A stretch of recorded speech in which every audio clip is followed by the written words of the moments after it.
Nationalism is a political, social, and economic system characterized by promoting the interests of a particular nation with the aim of gaining and maintaining self-governance over the group of homeland. In 18th century, the idea of nationalism was very powerful and supported by many people. Its influence spread widely in Europe and America. In this video, we are not gonna talk about nationalism of a country, but of a religion, Judaism.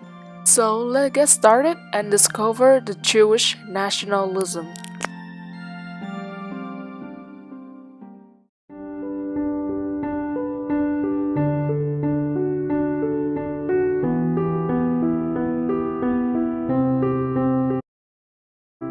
In the end of 19th century, most Jews living outside of Israel and Palestine assumed they would be assimilated.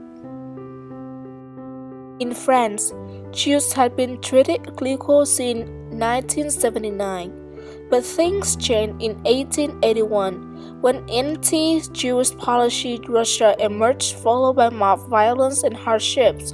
Jewish refugees fleeing persecution in Russia flooded into western cities of Europe. Jewish intellectuals underwent a radical change in their thinking in this period. They lost their hopes for assimilation and became more open to Zionism. Zionism also grew because of Dreyfus Affair, a French Jewish officer captain who was falsely accused of selling military secrets to Germans and was sent to a prison on an island. France is deep-rooted anti-Semitism surface because French people think Jews couldn't be a good Frenchman since they betrayed their country. In 1906, journalist Theodor Horst, an Austrian Jew covering the Dreyfus case, and became convinced that an independent Jewish nation was the only way for them to survive. He organized the first Zionist World Congress in Switzerland in 1897, and Zionist political movement was born.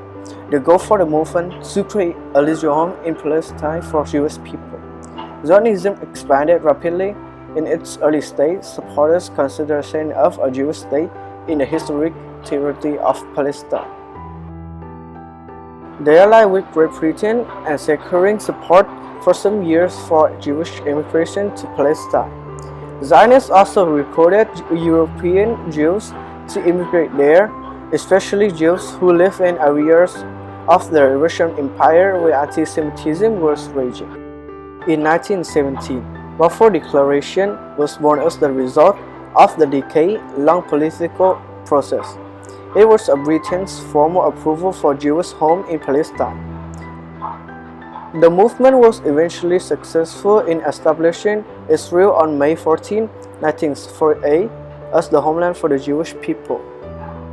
Overcome the 2,000 years of fighting and seeking for equality, let's take a look at them in 21st century.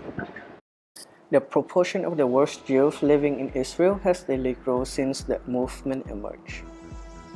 By the early 21st century, more than 40% of the world's Jews live in Israel, more than in any other country. These two outcomes represent the historical success of Zionism and are unmatched by any other Jewish political movement in the past 2,000 years. In some academic studies, Zionism has been analyzed as an example of modern national liberation movement.